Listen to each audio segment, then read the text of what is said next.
প্রাণের বাবাজি খেয়াল করেন ভালো করে। ও বাবাজি, মুসা নবী কালেমার দাওয়াত দিতে ওনার কাছে 6 লক্ষ উম্মত কালেমা পড়ে ওনার উম্মত হইছে। 6 লক্ষ মানুষ মুসলিম হয়ে গেছে, মুসা নবীর উম্মত হয়ে গেছে।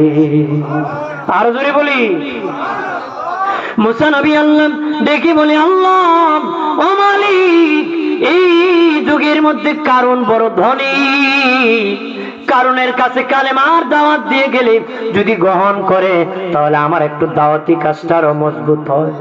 দাওয়াতি কাজটা কি মজবুত হয়। মুসা নবী কারণের কাছে গেলেন, কারণ এক আল্লাহকে বিশ্বাস করো, কালেমা পড়ে মুসলিম হয়ে যাও।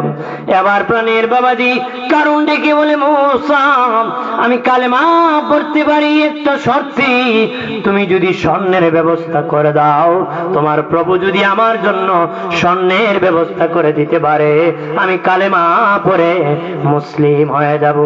মুসা নবী আল্লাহকে বলল, মালিক ও আল্লাহ, কারণ মুসলমান হতে চান, একটা শর্তে তারে যদি স্বর্ণ তুমি দাও। আল্লাহকে মুসা স্বর্ণ দিল, সে কালেমা পড়বে না। তবে রে মুসা, তোমার মন রক্ষা করার জন্য আমি স্বর্ণের ব্যবস্থা করতেছি। ঠিক মুসা নবী বলে, আল্লাহ স্বর্ণ কোথায় পাবো? আল্লাহকে তোর পাহাড় থেকে নামতে দেখবাম একটা পিছলা মার্কা গাছ আছে, তেলা মার্কা গাছ, যে গাছের মধ্যে উঠা যায় না, পিছলা পড়ে যায়, এমন একটা গাছ আছে। ওই গাছের পাতা পারি, আরে মুসা রস চেঁচিয়া রস বাহির করে পাথরের মধ্যে ঢেলে দিবা, আমি আল্লাহ 1 নম্বর স্বর্ণ বানাবো। আরো জোরে কর, 1 নম্বর স্বর্ণ। প্রাণের বাবাজি মুসা নবী ওই গাছের কাছে গেলেন, অনেক উপরে এলাম বাজি, অনেক উপরে পাতা ছিঁড়তে পারবেন না। মনে মনে ভাবলেন, বাড়ি থেকে একটা লাঠি আনবো, একটু কিছু আনবো, পাতাটা ফেরে ফেলবো। আল্লাহ কো মুসা, তোমার হাতের লাঠি দিয়া তুমি পাতা পেরে নাও, তুমি যখন উঠাবা যত লম্বা দরকার আমি আল্লাহ করে দিব। বলা হয়েছে বাবাজি 80 গজ লম্বা ছিল। মুসা নবী যখন লাঠিটা হাতে নিতেন, ওনার কান পর্যন্ত পড়ত। আরো জোরে কর।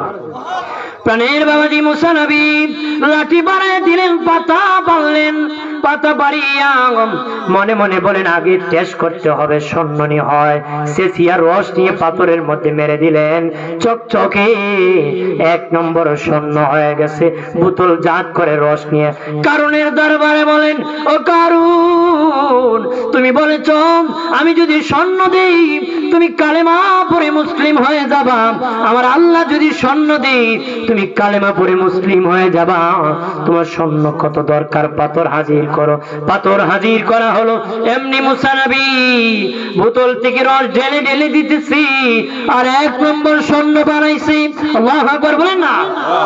আর স্বর্ণ বানাইয়া মুসা নবী যখন কারণকে দিয়েছি, কারণ বলে, মুসা এটা কিসের রস? পয়গম্বর জীবন মিথ্যা কথা বলে নাই, বলবে না। মুসা নবী কয়, এটা ওই গাছের পাতা, ওই পাতার রস, এটা দিয়ে স্বর্ণ বানাইছে কারণ। এবার কারণ কি? মুসা নবী বলে, ও কারণ, তুমি কালেমা পড়ে নাও, তুমি বলেছ স্বর্ণ দিলে কালেমা পড়বা আর আমার উম্মত হইবা। কারণ বলে, মুসা আমি বলেছিলাম তোমার খোদা যদি স্বর্ণ দেয় আমি মুসলিম হব, তোমার খোদা তো স্বর্ণ দেয় নাই, এটা আমার দেশের গাছের পাতার রস, এটা আমার অধিকার, আমি কালেমা পড়বো না। তোমার খোদায় যদি দিত তাহলে নেই আমি কালেমা পড়তাম। চিৎকার দিয়া বলি নাউজুবিল্লাহ। ওইটা তো আমার দেশের গাছ, আমার দেশের রস, তোমার খোদা দিলে না আমি কালেমা পড়তাম, তোমার খোদা দিলে নেই কালেমা পড়তাম। কালেমা পড়ে নাই, অহংকার করেছে, স্বর্ণ পড়ে অহংকার করেছে, স্বর্ণ লাগাইয়া বাবা অহংকার শুরু করেছে। জানিয়া রাখো গুনাহ বাবা, স্বর্ণ পড়া শুধু গুনার কাজ না, ধ্বংসের কারণ।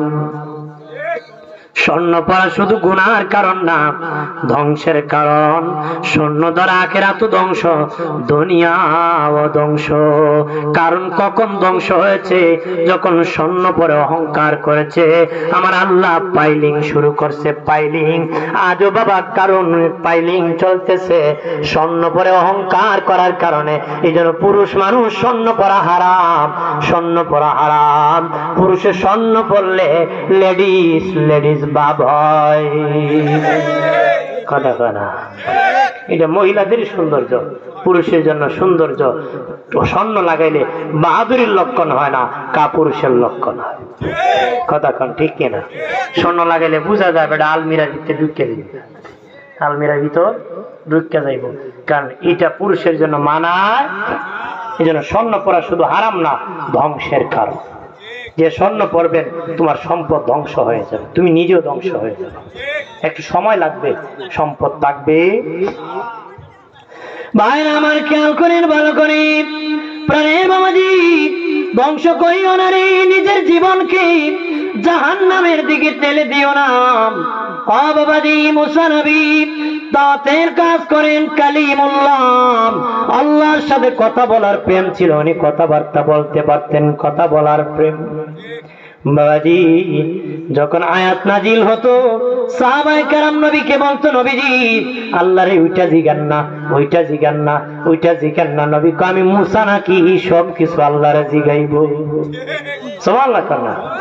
আরো জোরে, মুসার সাথে আল্লাহর কথা বলার প্রেম ছিল, আমি নবীর সাথে আমার আল্লাহর সাক্ষাৎ করার প্রেম।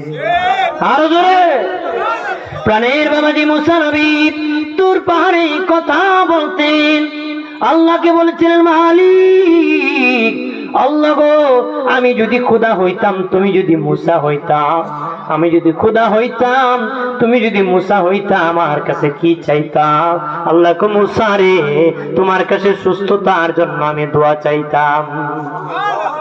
সর্বপ্রথম তোমার কাছে আমি সুস্থতার জন্য দোয়া চাইতাম, কারণ সুস্থতা হলো সবচেয়ে বড় নিয়ামত। সুস্থতা কি? ভাইরা আমার, মুসা নবী রাস্তা দিয়ে রওনা হলেন, তুর পাহাড়ে কথা বলবেন আল্লাহর সাথে।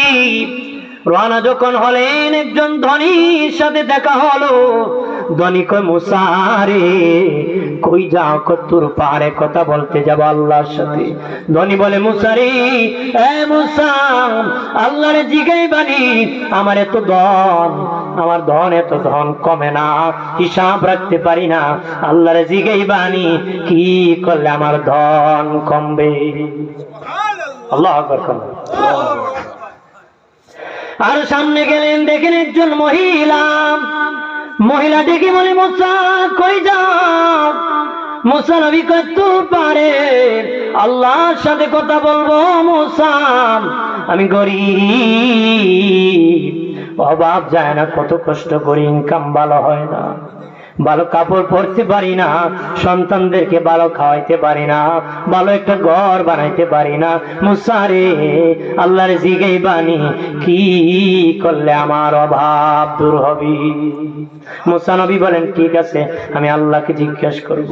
আর সামনে পাহাড়ি রাস্তা, ঘষে ঘষে মুসা নবী যেতেছেন। শোনেন মানুষের কান্নার আওয়াজ, মানুষের মতন, ছোট্ট বাচ্চার মতন কান্না করে। ভাবলেন মনে হয় বস্তির মধ্যে কেউ কান্না করতেছে। ঘুরে ঘুরে দেখেন কোনো বস্তি নাই, পাথরের পাহাড় মানুষের মতন কান্না করতেছে। পাহাড় দুই প্রকার, এক প্রকার পাহাড় মুর্দা, আর এক প্রকার পাহাড় জিন্দা। এক প্রকার পাহাড় মুর্দা, আর এক প্রকার পাহাড় জিন্দা। জিন্দা পাহাড় থেকে পানির নহর জারি হয়, এটা পাহাড়ের কান্নার পানি। মুসা নবী বললেন, পাথর, পাথর কি জন্য রে কান্না করতেছ?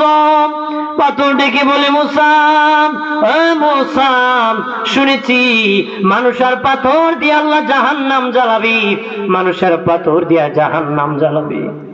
বাবাজিরা রে, দুনিয়ার আগুন লাগাতে গ্যাস লাগে, খেরকুটা লাগে, আর জাহান্নামের আগুন জ্বালানোর লাকড়ি হবে মানুষ আর পাথর, মানুষ আর পাথর। মুসা নবী বলে, পাথর কেন কান্দো? বলে, মুসা আমি কান দিয়ে শুনেছি মানুষ আর পাথর দিয়া জাহান্নাম জ্বালাবে, আমি পাথর জাহান্নামের ভয়ে কান্নাকাটি করতেছি। এই জন্য ইমাম জালালউদ্দিন রুমি বলেন, হ্যাঁ পৃথিবীর মানুষ, জিন্দিগি কান্নার জিন্দিগি বানাও, চোখের পানি ছেড়ে কান্নো রে, চোখের পানি ছেড়ে কাঁদতে থাকো। দুনিয়া যদি কান্নার জিন্দিগি বানাও, মরলে এমন হাসি দিবা যে হাসি শুরু আছে শেষ নাই।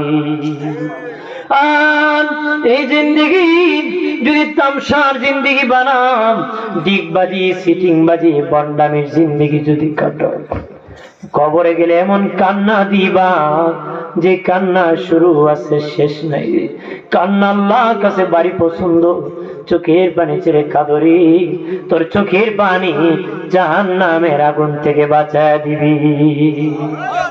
আর জোরে কর। ভাইরা আমার খেয়াল করেন, ভালো করেন।